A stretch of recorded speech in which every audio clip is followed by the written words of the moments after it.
All right, welcome to the second hour of the Elias Macco Show, 10:05, and we've got a special guest in studio. Leader of the Conservative Party of Quebec, Eric Duhaime, has stopped by. Hi, Eric. Welcome back. It's always a pleasure. Ahead of the holidays, maybe we can talk about various things as we wrap up a year here. But I do want to start off with Santé Québec. Yeah. You know, we're not even a week into the Santé Québec era in this province. Christian Dubé, the health minister, introduced a bill this week requiring new doctors trained in the province to work in the public healthcare system and basically imposing fines that are so large, it's a de facto ban on going anywhere else. $200,000 a day means it's illegal, but this is the way they feel they could have got it through a court challenge, perhaps.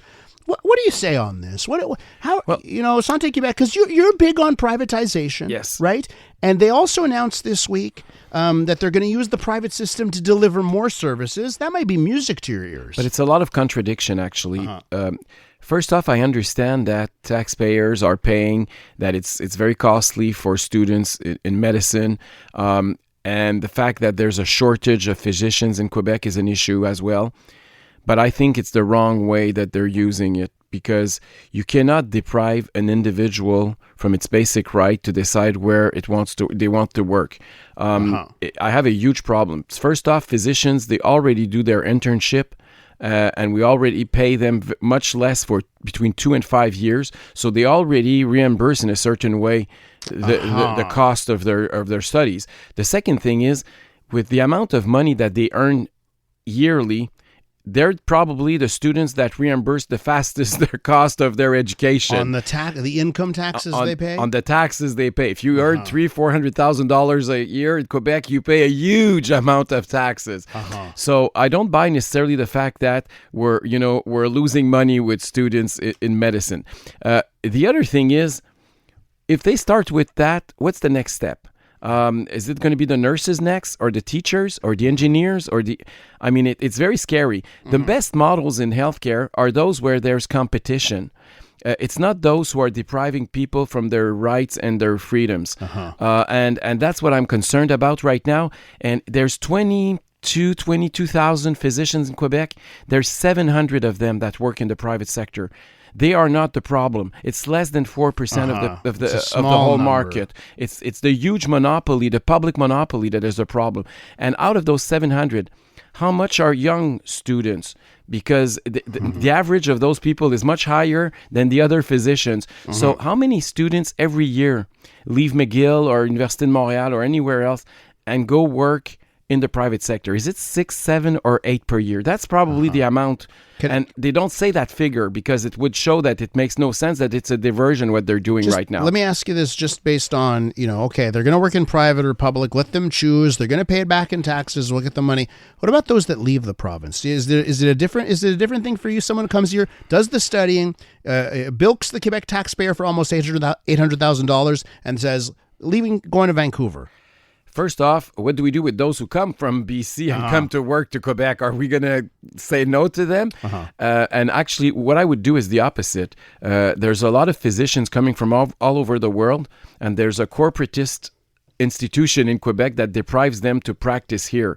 A lot of them come from very good universities, better universities than many of those that we have right here, and we don't recognize their qualities. So that would be the first step. That first thing I would do. It's not normal that people, I'm not saying that we should, allow any kind of people who come here with any kind of diploma and say you're a physician, good, you work in a hospital. There could be tests. There could be even a few courses that they have to add to their formation. But we need to make sure that those people are integrated in the system. The other thing we need to do is to increase the number of students. And I know that there's there's a union kind of, the Collège des Médecins, that is trying to keep the amount very, very low because they want to keep their privileges. But we have a much smaller number of physicians per capita here in Quebec than all the good European countries where they have a public-private sector competition. So you think we're artificially keeping those numbers low to create this type of scarcity that leads to paying more than we should for these things. That's exactly what's going on. Okay. So if we have more physicians, first off, we're not going to complain that some of them are going to work in the private sector. And when we're talking about the private sector, there's also a big problem in Quebec. We always think of only the wealthy are going to be able to afford it and only the millionaires will be able to take out their credit card. Mm-hmm. Well, if you go and look and see what's going on in Germany, in Sweden, in all the Scandinavian countries, actually, you're going to see that there is a public institution, a public hospital on one side of the road. There's a private institution on the other side of the road. If your surgery, the delays are outrageous, well, you have a right to cross over, and it's paid for by the taxpayers will pay for it. And if the private sector is able to do the same intervention for less, you can go directly to the private sector without going to the public sector, paid for by taxpayers.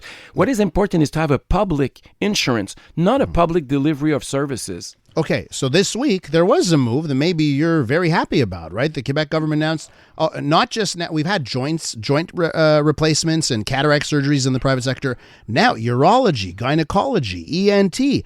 Government saying as of December 19th, you can go to the private system, reimbursed by RAMQ. Are you popping champagne over it? No, it's a good sign. But at the same time, they're saying all the students coming out from universities, you cannot go work for those places. Mm-hmm. I mean, it's mixed messages all the time. They try to please everybody and make sure the unions are not freaking out.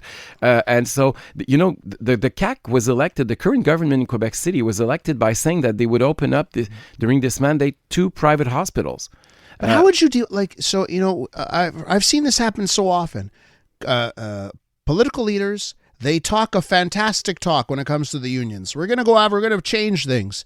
And then they get in power and they realize, oh my goodness, dealing with these unions is so tough. Do I want to open up that can of worms? Well, that's it. So, I mean, wouldn't you face the exact, at times do you feel, whether it's liberal governments or CAQ governments, at times do you feel, oh man, these people are between a rock and a hard place dealing with those situations? You're absolutely right. François Legault, if you recall, was saying, Pauline Marois has her hands attached by the unions, and he was laughing at her during the debates. Yeah. And when then he got to power, and he did even worse than Marois with the unions. So you're right that we should be very cautious. But if I look at Stephen Harper, for example, a conservative leader in Ottawa a few years ago, when he passed a bill on transparency for unions, everybody thought he was, it wasn't feasible when he was saying it during the election campaign, but he did it to make sure that the workers can have access to what their dues are, where do they go, where the money's going, and unfortunately the Liberals banned that Transparency Act when they got elected, but it is feasible. The only thing that you need is some democratic ground and support. If you're elected saying it, it's much easier afterwards to say, look, I have a mandate and this is what the people want. So you can say whatever you want, you can protest all day long, but at the end of the day, we're going to pass that bill because that's what we got elected to do. So that's why I'm very transparent right now, and we're talking about private healthcare. Of course, it's not popular among everybody. There's a lot of people, and it's very easy to tell people, oh, you're not going to have access to healthcare, and there's a lot of things going on. They're going to replace your health card by your credit card. Yeah. Like all those kind of campaigns are scary campaigns. Yeah, and we're all worried. We live next to the United States. They spend double the amount on healthcare. It's privatized. Their outcomes in a lot of metrics are worse. So we look at that, we get scared. We don't look at what's happening in Europe, where they've got some success stories, right? Exactly. Of that mixing. I mean, Europe is by far the model that we should follow, and nobody's following our model, actually. Yeah. If you look at public monopolies, the countries no one that have the Canadian Quebec model. Listen, we're with Eric Duhaime, he's leader of the Conservative Party of Quebec. I want to switch gears here. I do want your thoughts on this. This is a story that we talked about on this program about an hour ago. And it has to do with yet another school under investigation. This is École Secondaire Saint-Maxime in Laval. Under investigation because teachers there were not following Quebec's secularism laws in the classroom, prayer in classrooms, resistance to topics like sexuality, LGBTQ issues, tolerating students leaving class, going to the mosque, coming back to class late. It's another story here. I want to know your thoughts on how we deal. It seems like Bernard Dravel is taking this seriously, but I want to know your thoughts. Well, I'm very concerned. Like I think everyone when we hear that because it's inappropriate. It's actually illegal. I mean, you cannot do that in public institutions in Quebec. But what I'm even more concerned about is last time it happened at Bedford here in Montreal. What did the National Assembly did? Well, the four parties ganged up and they decided to bash the funding of private schools. Even if it was happening in public schools, they decided that the problem was the funding of private schools. And I'm really concerned that they're going to use that path again, which is completely, it's a disgrace, actually. I've been to a private school myself that is religious, and it's fair, and we have a compromise in Quebec, an equilibrium that I think is fair. When it's a public school, 100% funded by the government, well, it's neutral, it's secular, period. You saw the Liberal Party. They flip-flopped. About like 18 times in the span of 4 seconds, right? Where are they right now? It's a good question. But I just want to ask you this because I did see some polling that non-Francophone vote. Now, the Liberals still lead. It's like 54% for the Liberals. But you were in second, but far behind. Yeah. But now in second. You're talking to a CJAD 800 listener, a lot of listeners in Montreal. Do you feel, we're still, a couple years away from an election, do you feel that you're making progress on the island of Montreal or, Laval, South Shore, non-Francophones? Are you making progress? I feel it, yes. And the reason is, like last night, I was in Terrebonne. And I introduced our candidate for the by-election that is coming to replace Pierre Fitzgibbon. Yes. Our candidate is Ange-Claude Biligamana. He's a refugee from Rwanda. His father wrote a book on VLB Editeur for those who want to read it. He was a kid, like he was 10 years old in 94, and his family left Kigali in Rwanda, and for 4 years they walked across Africa from one refugee camp to another. Wow. They found asylum in Canada. They were welcomed here. Today he's an engineer who went at l'ETS. He has a family of 3. All his family was there, all his friends and member of the community. And this is what conservatism is all about. We hear about a lot of things against immigration right now. And those people, we put them all in the same bag, and that's what I hate of Legault, and I think it's very scary. He's right on one thing, and he's using the fact that he's right on one issue to push it way too far. What's the issue he's right on? He's right, the fact that we have more immigrants that we can absorb right now. He's right that we have a housing crisis, and we can't handle that. He's right that it's way too much in a way too short period of time. But he's using that.